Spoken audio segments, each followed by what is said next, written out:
各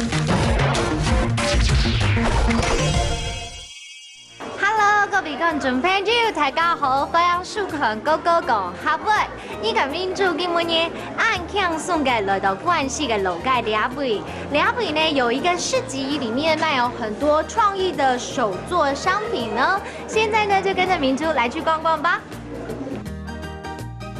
老闆，這個娃娃也是你自己勾的？當然咯，好厲害！你看，謝謝超可愛的。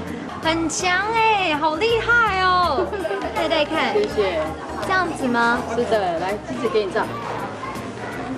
哎，好可爱！大姐，像这个娃娃的客家话，我可以教你怎么说吗？可以啊。它叫做“英贡儿”，英固儿，英贡儿，英固儿，很厉害。是像你们这边假日的时候，都有这种手创意市集哦。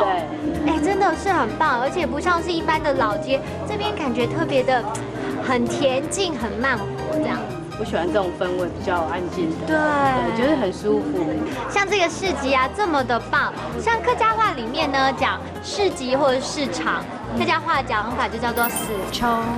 死虫，我看老板学得好快，挑战教他讲一整句客家话好了。像这些啊，你说这些娃娃很可爱，客家话讲法叫做俩del英กุ้儿冻等音虾。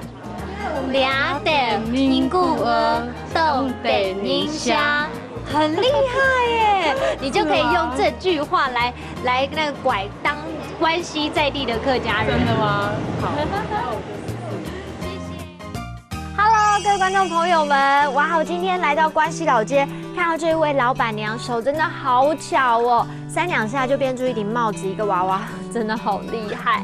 当然了，我们认识了新的词，复习一遍喽。来看到第一个就是市场，许冲，许冲。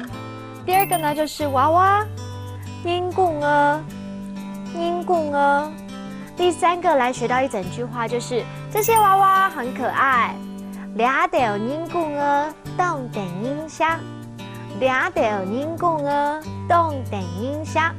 等音箱就是可爱的意思，它真的很实用哎，可以形容人。哇哦，你懂等音箱，大家就会笑得很开怀了。把它记起来，学起来哦。下次见吧，拜拜。